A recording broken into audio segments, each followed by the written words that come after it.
What's going on, guys? Welcome back to my channel. In this video, I'm going to be talking about Coinbase stock. We're going to talk about whether this is expensive or not, whether it's a value. We're going to talk about my position in Coinbase and why I like or don't like Coinbase, and basically my strategy around buying it. So let's just jump right into it. We'll start off by talking about my position. So Coinbase is currently at $247 per share. Today it was up pretty much 10%.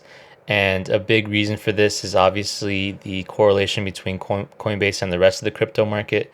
Depending on what time of the day you start counting basically Bitcoin or Ethereum's performance, then it either went up anywhere from like 6 to 12 to 13% today, as well as some of the other coins.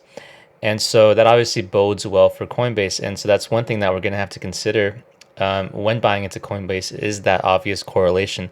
And so it really begs the question, do you just buy crypto if you really feel more confident about crypto, or do you have to buy something that's correlated with it?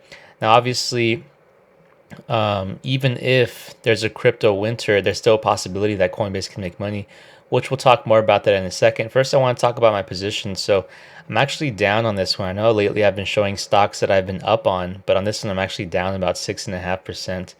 And so obviously today really helped with mitigate this loss a little bit. My average cost is currently at 264, so not too far away.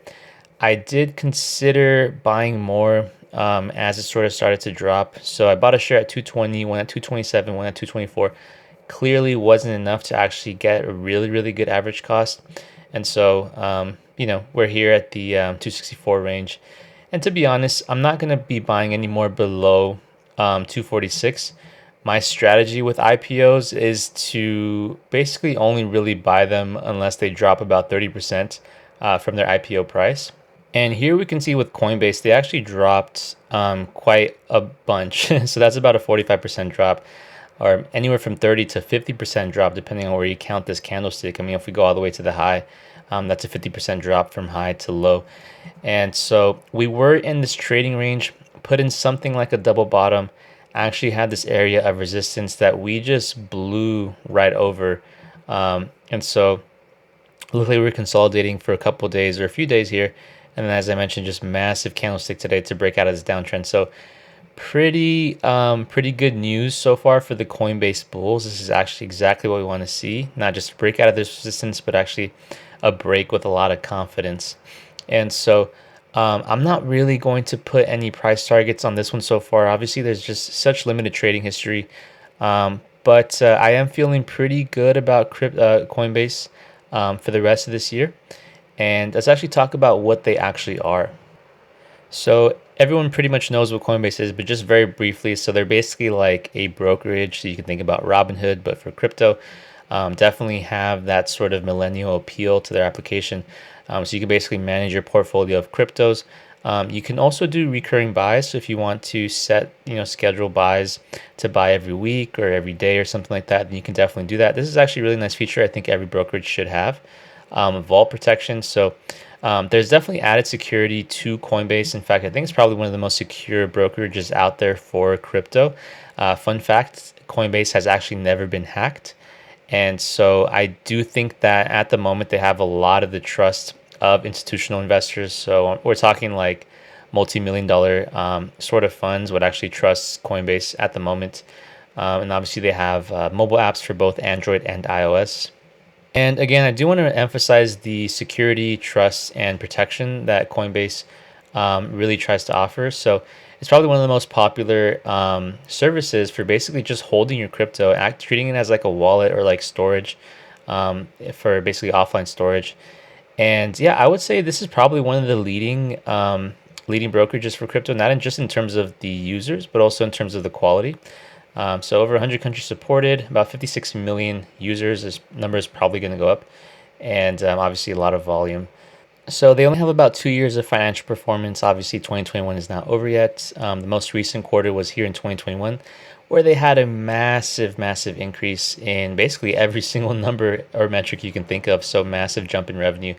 They are now pulling in over $1 billion in revenue on a quarterly basis, which they didn't in any other previous year. So obviously a massive spike. And you could even see the massive spike between 2020 and 2019. I'm positive that 2021 is going to be another blowout year for Coinbase. And so definitely lots of tailwinds for Coinbase, especially with how fast crypto is growing. Now, at this point in the video, I do want to address a couple bear cases or some things that people always talk about when they bring up Coinbase.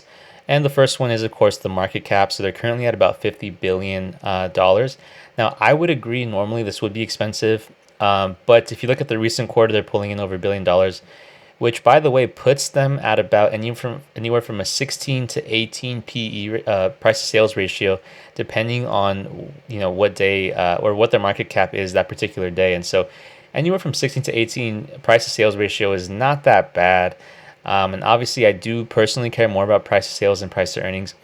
And I don't really consider that too expensive at all. I mean, yes, it used to come with the high premium, especially during their IPO, especially during their previous numbers. But they're showing that they can actually grow into their shoes. And of course, the second bear case with Coinbase is the fact that they have transaction fees. Now, it remains to be seen whether or not that's actually sustainable. But from Coinbase's perspective, not from the retail perspective, I do think that the amount of volume that Coinbase is going to get on the quarterly basis from large institutions is going to more than make up for the fact that they do have fees. And in their minds, they're charging the fees because they do believe they're providing a superior service to other sort of crypto wallets and storages and exchanges. And so some people have been known to call Coinbase the NASDAQ of crypto. And I think Coinbase really wants to live up to that title. And so, as I mentioned at the moment, just as far as brand recognition and brand trust goes, it really seems like Coinbase is one of the highest quality brokerages out there. And sort of wrapping it up, the reason why I wanted to make this video today is because we obviously see a pretty nice day, 10% on Coinbase. It remains to be seen whether or not this stock is going to keep running up. I mean, we do see some resistance here at about 306. So anywhere from the 300 to 306 range may be a little bit tough to get across. But other than that, the potential is definitely there for this to be some kind of bottom. If it's not, I'm probably going to add more. But I do think breaking out of this range is significant. And I wanted to make this video today, as I mentioned, just in case it keeps on running up, just to sort of get the word out about my position in Coinbase, which, by the way, I'm not going to add anymore unless it actually drops below, like, let's say, 230 at this point. And so obviously it's not my largest gainer or my largest holding. It's only at about 0.5% of my entire portfolio. But it's one that I'm actually kind of interested in. And heck, if folks start buying in right now when they watch this video, they're going to have a lower average cost than I do. So anyway, that's kind of how I treat IPOs. Like I mentioned, I always try to wait to see if there's a drop because there's always so much hype with IPOs. Even some of the best ran companies in the world had pretty large drops after IPOs. So you can think like Facebook, Amazon, Netflix all dropped anywhere from 30 to 50%, depending on whether you're considering the closing price or the high price of the IPO. And so obviously there's going to be some exceptions. Like if I really, really like a company, I might have to, put some money into it. But I'd rather let it prove itself and let it sort of come down to earth. I don't mind actually, having to wait on the sidelines for the hype to die down. So yeah, that's going to wrap it up for this video. Just talking about Coinbase and my IPO tips. So thank you guys for watching, and I'll catch you guys in the next one.